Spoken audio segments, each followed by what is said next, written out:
निद्रा, ये सोने के सुख में नहीं जीवन बर्बाद करना चाहिए। एक नियत समय रखो सोने का, अभ्यास कर लोगे, बिल्कुल बिना अलार्म बजे आपकी नींद खत्म हो जाएगी। अभ्यास बहुत बड़ी सामर्थ्य है, बहुत बड़ी। अगर नींद लेने का आपने अभ्यास बना लिया है तो यह आपके जीवन को नष्ट करने का बहुत बड़ा साधन बन गया। कुछ लोगों को सोने में सुख मिलता है कि सोते रहो। भैया कमाने आए हो, बड़ी मुश्किल से पास बना है इस भारत भूमि में, तुम्हारे जन्म हुआ मनुष्य योनि में, कुछ दिन के बाद ये सब खींच लिया जाएगा। सोने में समय क्यों बर्बाद कर रहे हो? कमाओ, सदाचरण करो, समाज को सुख पहुंचाओ, नाम जप करो, बड़े बुजुर्गों को सुख पहुंचाओ, किसी को दुख ना पहुंचाओ। ये कमाई कर लो। कमाई करने आए हो या तुम्हारा कुछ नहीं, न था ना है न रहेगा। होश में तुम्हें जो पद मिला है, जो सामग्री मिली, जो जीवन मिला है, लगा दो पर सुख में और निरंतर भजन करते हुए जीवन मुक्त हो जाओ। क्योंकि स्वसुख में पाप बने हैं तो तत्सुख में समस्त पापों पर विजय प्राप्त कर लो। पर समझ नहीं आता। हर समय हमें सावधान रहना है। एक समय नींद को देना है, उचित दे लो, क्योंकि आप साधक हो, उचित दे लो। इसके बाद इससे शत्रु की तरह बर्ताव करो। अभ्यास बहुत बड़ी ताकत है, बहुत बड़ी ताकत। ये कोई सिद्धि नहीं, अभ्यास। आपने यदि अभ्यास किया है, नींद का आदर किया है, तो आप ऐसे भी हैं। साधकों के सामने ही बताया था उन्होंने कि मुझे बस भोजन पवा दो तो मैं सो जाऊंगा, फिर भोजन पाऊंगा, फिर सो जाऊंगा। मेरा अभ्यास इतना दृढ़ है। वह धन्य है आपका जीवन जो ऐसा अभ्यास सिद्ध कर लिया है। अरे बर्बाद करने के लिए सोना थोड़ी है। तो यहां कह रहे हैं अति निद्रा, उचित निद्रा आवश्यक है। जब तक शरीर भाव में साधना हो रही तो जरूरी है। और ईर्ष्या, दूसरे की बढ़ोतरी देखकर जो ईर्ष्या होती है, जो जलन होती है, ये उपासक को उपासना में बढ़ने नहीं देती। इसको संभालिए। एक ही उपाय है, जिस पे ईर्ष्या हो भगवत भाव कर लो। प्रभु मैं आपको जान नहीं पा रहा हूं, फिर भी मेरे अंदर में आपके प्रति, आपके ही प्रति है, क्योंकि आप ही है ना। प्रभु मेरा सुधार कर दो, बहुत जल्दी सुधार हो जाएगा। मोह, भले परिवार में रह रहे हो, पर इतनी तो बात समझ लो, ना वो तुम्हारे हैं ना तुम उनके हो। ये तुम्हें समझ में भले ना हो, पर डाल लो। सुत बनितादि जान स्वार्थ रत ना करू नेह सभीते, अंत ही तो ही तजेंगे पामर तू न तजय बहीते। जैसे आप स्टेशन में होते हो तो किसी से मोह थोड़ी करते हो। बैठे हैं सब आसपास, कोई चाय पी रहा है, कोई हंसी मजाक कर रहा है, बातें कर रहे हैं, सब मिलान हो रहा है। गाड़ी आई, किसी से कोई मतलब नहीं, अपनी गाड़ी में। ऐसे ही जैसे प्याऊ में हम खड़े हैं, भीड़ है, पानी पिया, चल दिया। ऐसे ही आपको समय मिला है 70 वर्ष, 80 वर्ष, 100 वर्ष, उन जनों के बीच में रहकर अपनी गाड़ी का इंतजार करो और भगवत प्राप्ति करके अपने परम धाम जाओ। अगर नहीं समझ पाए तो ये माया ऐसा लगती है, मेरा पुत्र, मेरी पत्नी, मेरा परिवार, मैं, पूरा समय चला जाता है। फिर जिनको तुमने मैं करके, अब वो अंतिम समय दिखाई देता है। कोई अपना नहीं, कोई अपना नहीं। अभी मतलब आप तो अपने ही घेरे में हैं। जैसे अपने लोग भ्रमण किए तो देखा है, रो रहे हैं, उनके परिवार वाले उनसे बात भी नहीं करते हो। अवस्था ऐसी है कि डंडा के सहारे 2-4 कदम चल सकते हैं। अब वस्त्र मल से कौन साफ करे उनका। ऐसी, ये नहीं कि किसी एक की बात हो, ये स्वार्थी संसार कोई किसी का नहीं। तो हम ये नहीं कहते कि भाग जाओ, हम ये कहते उन्हीं के बीच में रहकर उनके हृदय में विराजमान प्रभु से अनुराग करो, ना कि देह से। देह एक सीमित समय वाला है, तुम्हारा भी और उनका भी छूटेगा। भगवत भाव करके खूब प्रेम करो, खूब सेवा सबकी करो। भगवत भाव विहीन आसक्ति तुम्हारे पतन का कारण बन जाएगी, जिसे मोह कहते हैं। मोह सकल व्याधिन कर मूला, ये मूल है, ये बहुत दुख देने वाला है। तृष्णा, भोगे हुए भोग को बार बार भोगने की इच्छा का नाम तृष्णा। ये डाइन है, इसे शास्त्रों में कहा गया है, ये डाइन है, कभी आघाती नहीं है। ये तृष्णा रूपी डाइन सबके हृदय में बैठी है। हर भोग को बहुत बार भोगा फिर भी भोगने की चाह, इसी का नाम तृष्णा है। और कायरता, जो नहीं होना चाहिए उसमें बहुत उत्साहित है, जो करना चाहिए, जो होना चाहिए उसमें, उसे कायरता कहते हैं। ये कायरता साधक में अगर है तो परमार्थ विहीन कर देगी। दूसरों के गुणों में दोष देखना और निंदा करना, द्वादशैते महादोषा, ये महान दोष है। धृतराष्ट्र जी से कह रहे सनत सुजात जी, इन्हीं दोषों के कारण हृदय में बैठे हुए भगवान का साक्षात्कार नहीं होता। ये प्राणों का नाश करने वाले, ये प्रज्ञा का नाश करने वाले, ज्ञान नेत्रों को ये ढक देने वाले दोष हैं। शोक, क्रोध, लोभ, काम, मान, अत्यंत निद्रा, ईर्ष्या, मोह, तृष्णा, कायरता, गुणों में दोष देखना और निंदा करना, ये 12 महान दोष साधक की साधना का नाश करने वाले हैं। भगवत अनुभव इन्हीं के कारण नहीं हो पाता। भगवान हृदय में है पर हमें अनुभव क्यों नहीं होता? इन 12 दोषों के कारण। राजेंद्र, जो लोलुप पुरुष, क्रूर कर्म करने वाला, कठोर वाणी बोलने वाला, कृपण स्वभाव वाला, मन ही मन दूसरों के प्रति जलने वाला और अपनी प्रशंसा करने वाला है, वो निश्चय ही भगवत मार्ग में नहीं चल पाता है, भगवत मार्ग का वर्ण नहीं कर पाता है। जो संभोग में मन लगाने वाला, हृदय में विषमता रखने वाला, अत्यंत अभिमानी स्वभाव वाला, दान दे करके जलन करने वाला, मैंने क्यों दे दिया, दान देकर जलन करने वाला, आत्म श्लाघा करने वाला और असमर्थ होकर अपनी बड़ाई लंबी लंबी बातें करने वाला, ऐसा पुरुष भी परमार्थ पर चलने की योग्यता खो देता है। सच्ची हो या झूठी, निंदा करनी ही नहीं है। सद वा परिवादो ब्रह्मणस्य ना सस्यते नरक प्रतिष्ठास्ते वही शूर एवं कुर्वते जनाहा। बोले इसमें क्या, मैंने देखा ऐसा ऐसा ऐसा? तो शास्त्र कह रहा है कि तुम देखो भगवान को, सर्वम खलमिदम ब्रह्म ने नानास्ति किंचित, देखा तुमने? सत्य वस्तु को तो देखा नहीं। तो कह रहे सद वा परिवादो, झूठी हो या सच्ची, किसी की भी निंदा नहीं करनी। बोले हम तो सत्य बोलेंगे, तो सत्य को जाना तुम, सत्य एक है, सच्चिदानंद में है, उसको जाना। अगर उसको नहीं जाना तो तुम झूठे तो हो ही, तुम्हारी हर बात झूठी है। बोले नहीं, हम सत्य बोलते हैं, हमने जो देखा। तुम क्या देखा? जो देखना चाहिए वो देख पाए, जो नहीं देखना चाहिए वो देख पाए, तो तुम तो झूठा देख रहे हो, झूठा बोल रहे हो। सद वा परिवादो, बात सच्ची हो या झूठी, यदि वो किसी की निंदा है तो नहीं करना है। अगर करते हो तो नरक प्रतिष्ठास्ते वही स्यूर एवं कुर्वते जनाहा, निश्चित उसे नरक की प्राप्ति होती। ये सनत सुजात जी महापुरुष बोल रहे हैं, जो बहुत बकवाद करने वाला है, दूसरों के दोषों का वर्णन करने वाला है और धन का दुरुपयोग करने वाला है, प्राणियों को कष्ट पहुंचाने वाला है। ऐसे आचरण वालों को देख करके प्रणाम मन से करके दूरी बनाओ, इनका संग नहीं करना चाहिए।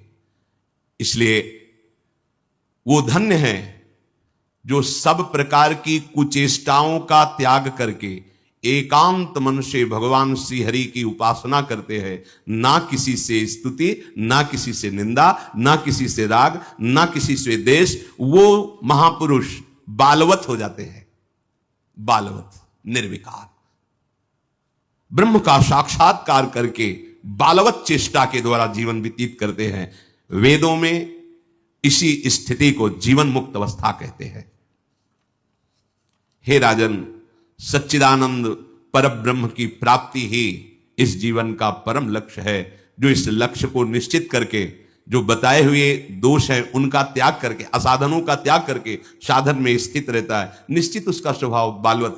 बड़े बड़े महापुरुषों को देखे एकदम निर्विकार, बालवत चेष्टा, बोधवान होते हुए भी अबोधवत चेष्टा, जैसे बच्चा, ना किसी से राग, न किसी से द्वेष, खेल रहे स्वभाव। जीवन मुक्त महापुरुष कर्ता और भोक्ता भाव से रहित होते हैं, कोई भी दोष उनका स्पर्श नहीं करता, वो जगत मंगल करते हैं। वही स्थिति अपने को प्राप्त करने का समय दिया गया है।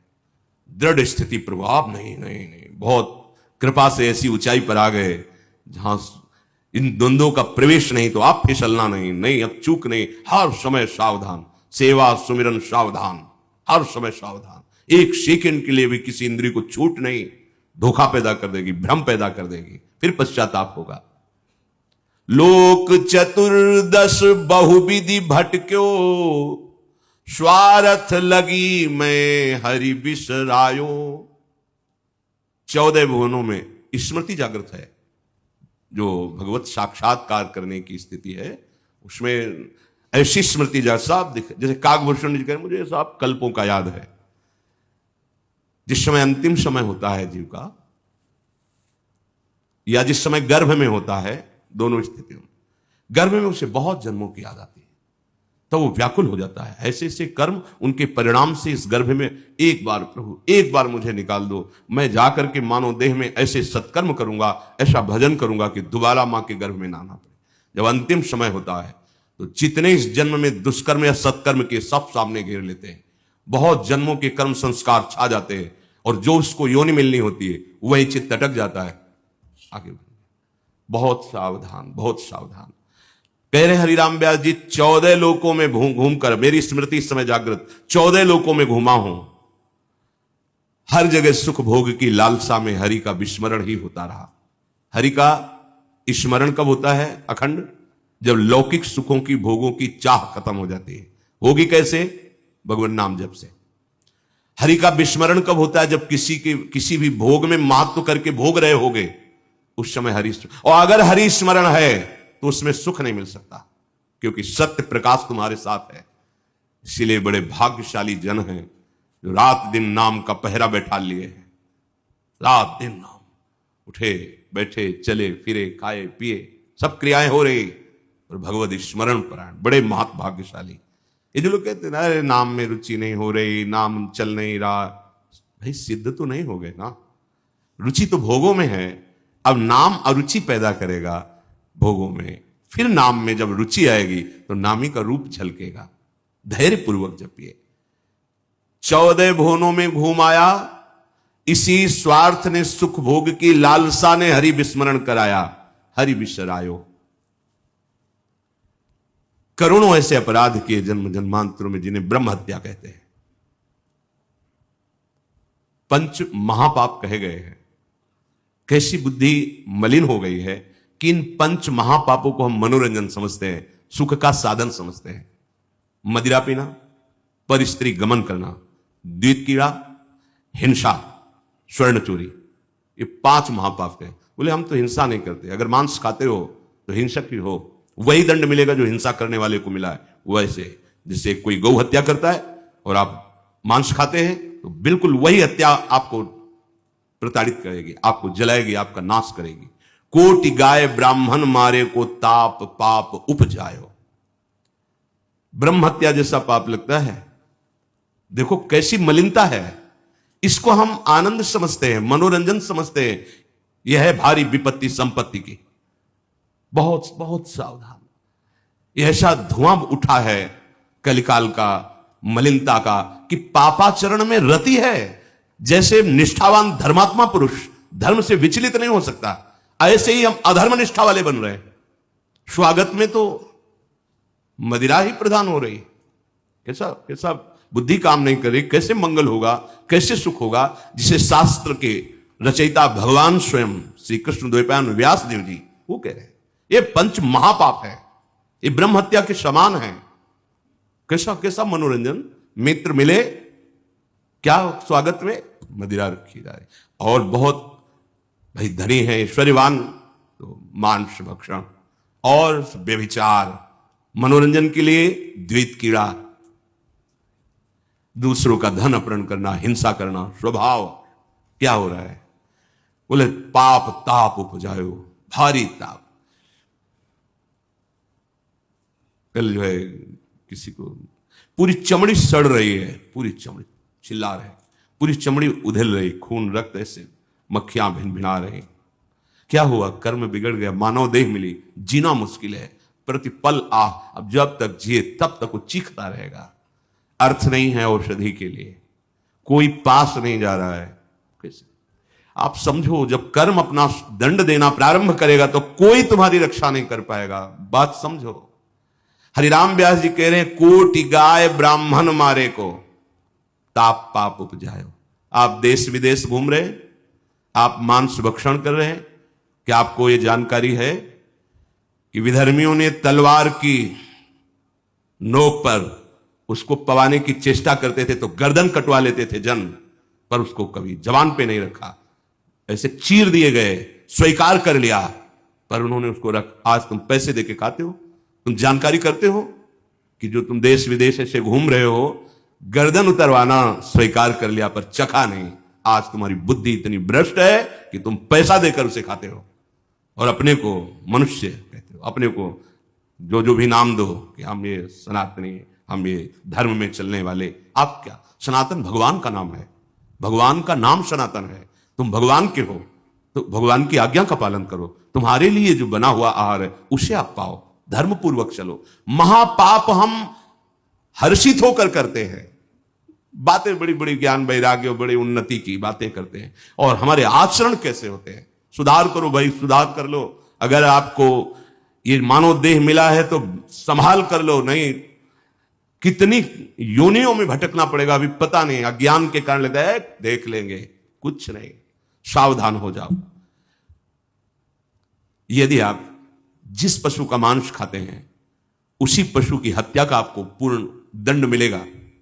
यानी कि मैं खरीद लाता हूं, मैं कोई हत्या तो नहीं करता, लेकिन आप पा रहे हैं ना, तो वही पाप आपको लगेगा, वही। कर्ता प्रेरक अनुमोदन। आगे कह रहे हैं, कबहू स्वपचु शरीर धर्यो मैं, चोरी बल उदर बढ़ायो, कबहू कविद्या बाद स्वाद लगी, ब्राह्मण हुए पुजवायो, हरि बिनु छीन ना कहूं सुख पायो। कभी नीच प्रवृत्ति धारण करके, नीच योनि में जन्म लेकर के नाना प्रकार की चोरी कपट छल, बस कैसे पेट भरे। कभी बहुत विद्वान होकर के विद्या के अभिमान में तर्क विवाद करते, प्रकांड पंडित थे, ये जहां भी जाते थे विजयश्री विद्वता से प्राप्त करते थे। तर्क जिभ्या में ऐसी प्रवीणता थी, कोई इनके सामने टिकता नहीं था। तो वहां फिर नमस्कार पूजा सम्मान वाहवाही। कबहू कविद्यावाद स्वाद लगी, ब्राह्मण हुए पुजवायो। जब कोई प्रणाम करता है, नमस्कार करता है, प्रशंसा करता है, अच्छा लगता है। वो अच्छा लगना देह भाव को पुष्ट करके भगवत विस्मृति के गर्त में गिरा देगा। कबहू करंक निशंक भयो, घर घर फिर जूठो खायो, कबहू का सिंहासन पर बैठो, छत्र चौर ढरवायो। कभी तो इतनी गरीबी देखी है, कभी किसी योनि में ये देखा कि राजा बन गया, छत्र चौर बड़ा वैभव, लेकिन उधर गरीबी में भूख से व्याकुल होकर भगवत स्मृति रहित जीवन गया। कभी इतना वैभव कि उसके अभिमान में प्रभु को भूलकर भटकता रहा। ये ऐसी माया है कि जो जहां है उसी में आसक्त है। महाभारत में प्रसंग आता है, भगवान व्यास देव जी जा रहे थे तो एक नाली का कीड़ा निकलकर बड़ी तीव्र गति से मार्ग को लांघ रहा था। वह भाई इतनी रफ्तार से आप जा रहे हो, क्यों, क्या पीड़ा है तुम्हें? बोले उस साइड की नाली में मुझे जाना है और भयभीत हूं। क्यों भयभीत? तुम्हें गाड़ी की आवाज नहीं सुनाई दे रही? बैलगाड़ी आ रही, वो हमारे ऊपर चढ़ेगी तो मैं मर जाऊंगा। भगवान व्यास देव जी सर्वभाषाओं का ज्ञान रखने वाले, उन्होंने कहा तुम्हें इस कीड़े शरीर से इतना प्यार है? अरे ये शरीर नष्ट होगा तो दूसरा शरीर मिल जाएगा। बोले आपको जो व्यास शरीर प्रिय है ना, ये उतना ही हमें ये कीड़े का शरीर प्रिय है। भगवान व्यास देव जी ने कहा बड़ी भगवान की विचित्र माया है, अब हम तुम्हारा परम कल्याण करेंगे। तुम एक बार मेरे कहने से रुक जाओ, अभी शरीर छूटेगा और तुम सुख को प्राप्त होगे, तुम्हें दुख नहीं मिलेगा शरीर छूटने के समय। स्तब्ध किया उसको, वो गाड़ी आई कुचल के। उसका फिर चतुर्वर्ण में जन्म हुआ मनुष्य योनि में। वो जब नवयुवक हुआ तो अपने इन्हीं सब कार्यों में, जो चतुर्वर्ण के कार्य, उसी में मगन गए भगवान व्यास देव जी। बड़ा बड़ा प्रसंग है, मुझसे छोटा करके। भाई तुम कौन हो? ना परिचय, मैं अमुक कौन? नहीं नहीं, तुम्हें याद है?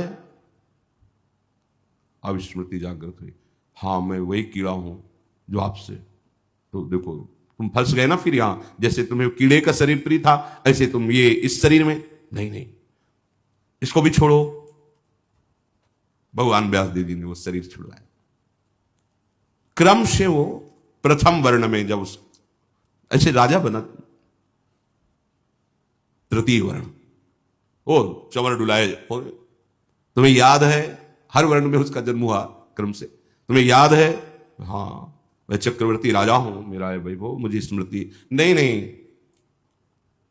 तब पूर्व, हाँ मैं नाली कीड़ा था, मैं ये समझो। भगवत स्मृति धारण करो, इस पे राग मत करो। वहां त्याग कराया।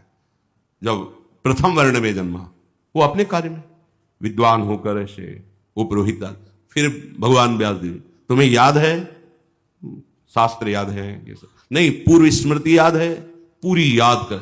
हाँ भगवान, अब एकांत वन सेवन कर और मैं जो ब्रह्म विद्या का उपदेश कर रहा हूं उसको धारण कर, तो परम पद को प्राप्त होगा। उसमें दिखाया कि जिस शरीर में जीव जाता है उसी को ऐसा मानता है ये मेरा है, और मानो पहली बार मैं इस सृष्टि में आया हूं, सब भूल जाता है और जो उसके सामने परिवार भोग उसी में आसक्त होकर उसी का चिंतन करके, ये बहुत काल से चल रहा है।